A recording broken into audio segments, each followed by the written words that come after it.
place in the church where a wedding has been. This is a ukulele tutorial for Eleanor Rigby by the Beatles. The song was predominantly written by Paul McCartney and the quite unusual string arrangement was scored by George Martin. The song is essentially just two chords, C major and E minor, but with some variations to the E minor chord in the chorus. So it could be treated as a reasonably simple two-chord song for the beginner player, or could be elaborated on to make it a bit more complex if desired. The melody of the song has some interesting quirks in it, and is a little ambiguous at times as to which key it's actually in. It also uses different modes in sections of the song, but I'll leave my take on this for a future video. In this tutorial we'll be looking at the song in its simplest form, and then we'll be adding some more options to those who want a bit more of a challenge. Before we get into breaking the song down, please consider subscribing to my channel. It really helps me out with making more of these videos moving forward. The first thing to take from this song as a ukulele player is that there's no strumming pattern as such. There's no guitars, bass or drums in the original recording, and all the rhythm and the chords are created by an 8-piece classical string ensemble on violins, violas and cellos. This is played in an aggressive staccato feel with short, stabby chords and melodic embellishments. Apparently the idea behind this was based on the score from the 1960 film Psycho.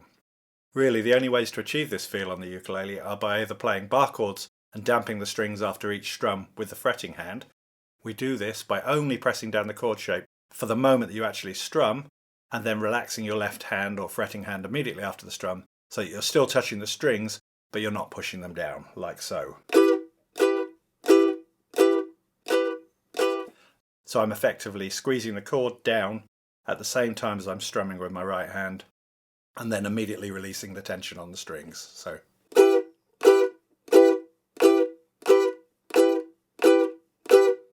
Or another option would be to individually pluck each string of our standard open chords with our thumb and individual fingers at the same time, then immediately put them back onto the strings to mute them, before repeating. In this case I would probably only pluck the 3 strings nearest the floor, as all the notes we need for the chord are on those 3 strings in both the case of E minor and C. So.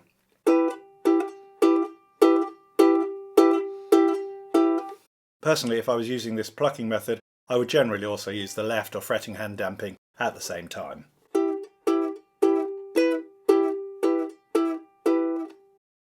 All this said and done, the song still sounds fine played with a standard calypso or island strum or something similar.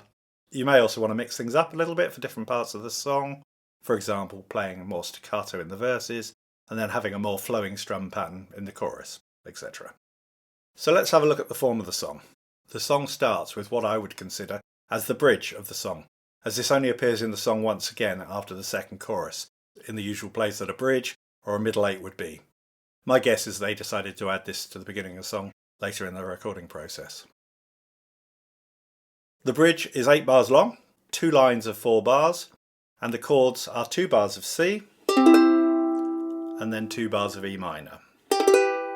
This is then repeated for the second line. I'll just demonstrate this with a calypso strum with the open chords. Ah, look at all the lonely people. Ah, look at all the lonely people.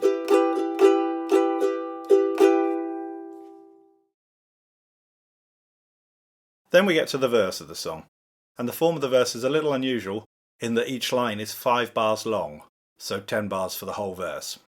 Each 5-bar line is split into 3 bars of E minor, then in bar 4 there's a bar of C, and then in bar 5 there is a split bar with the first 2 beats still on the C chord, and then beats 3 and 4 go back to the E minor. This can be a little tricky to get your head around to start with, so if I was to count the bars and play it, it would sound something like this. 1, 2, 3, 4, 2, 2, 3, 4, 3, 2, 3, 4, 4, 2, 3, 4, 5, 2, 3, 4. I'll do that again. 1, 2, 3, 4, 2, 2, 3, 4, 3, 2, 3, 4, 4, 2, 3, 4, 5, 2, 3, 4. 1, 2, 3, 4, 2, 2, 3, 4, 3, 2, 3, 4, 4, 2, 3, 4, And with the lyrics and another option on the C chord. Eleanor Rigby takes up the rice in the church where a wedding has been. Lives in a dream, waits at the window, wearing the face that she keeps in a jar by the door. Who is it for? As I said before, getting the chord change in bar 5 can be a little tricky to start with, and this bar count is the same for all of the verses. Then we get to the chorus, which is 8 bars long, or 2 lines of 4 bars. And here, if we want to keep things simple, we could just play the first 2 bars as an E minor, then the 3rd bar as a C, and then the 4th bar as an E minor again. And then we'd repeat that sequence again for the 2nd line, like so. All the lonely people, where do they all come from? All the lonely people, where do they all belong? But there's actually a little bit more going on here in the strings arrangement of the song, and we get this lovely descending line within the E minor chord that's often referred to as a line cliche. And this is where we get a chromatic or stepwise sequence of notes that either move up or down in pitch against a stationary chord. In this case, we're hearing a D, moving down to a C sharp, then down to a C, and finally to a B, all whilst playing an E minor chord. We have 2 nice available options here on the ukulele. We could use these open chords. So for the first bar, I would play an E minor 7 like so. Then in the second bar, we'd play an E minor 6. And then in the third bar, we'd play an E minor flat 6. You may also see this shape referred to as a C major 7, but in context of this line cliche, it would be referred to as an E minor with a flat 6. And then in bar 4, we just play our normal E minor. And this would sound something like this.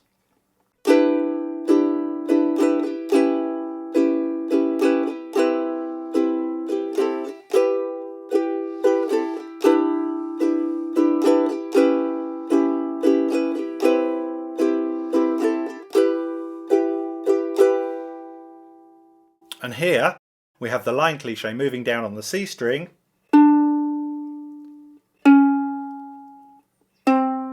and finishing on a B that we don't actually have available to us on a standard high G-tuned ukulele.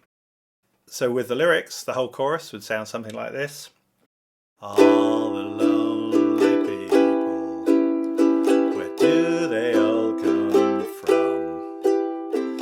All the lonely people, where do they all belong? Or the second option would be to have the line cliche on the A string of our ukulele. So for the first bar we would play this version of E minor 7, which is basically our usual E minor chord under our first, second and third fingers, but with a D note added with our little finger or pinky at the 5th fret of the A string. This is actually a partial E minor 7 chord, as it's missing the B note that would normally be in the chord, but our little finger at the 5th fret is now cancelling that note out. And it's actually quite common to miss this note, the 5th, from extended chords like this. For the second bar, we still maintain the same E minor shape with fingers 1, 2 and 3, but this time we move our pinky down to the 4th fret of the A string to give us this E minor 6 chord. This is also a partial chord and missing the B note again. And for the third bar, it's effectively the same E minor again, but this time with the A string fretted at the 3rd fret. And I would probably at this point rearrange my fingers like so to avoid any finger gymnastics. Once again, this is missing the 5th, the B note, to make it a full chord.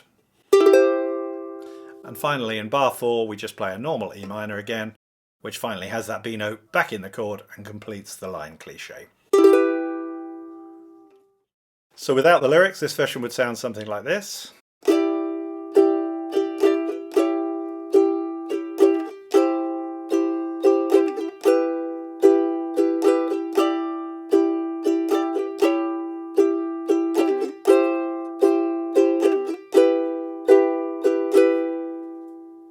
And with the lyrics, all the lonely people, where do they all come from?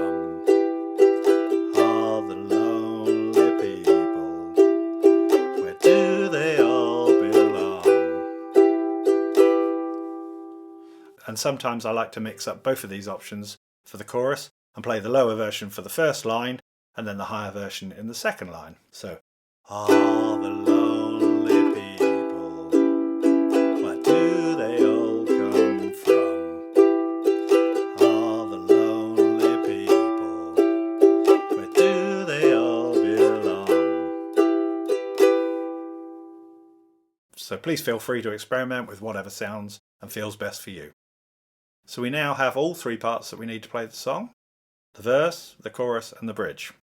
The form of the original song is this, and as I said at the beginning, there isn't any specific strumming pattern for any of the sections of this song, so experiment with various ideas and see what works best for you. I would definitely vary what I play in the different sections in order to add dynamics to the song, perhaps using the staccato feel in the verses and having a more flowing strum in the chorus and the bridge, etc. Anyway, whatever you choose, have fun with it. So that brings us to the end of this tutorial. If you found it helpful, please subscribe to the channel, give the video a thumbs up and leave a comment if you enjoyed it or if you have any questions. None of this costs you anything.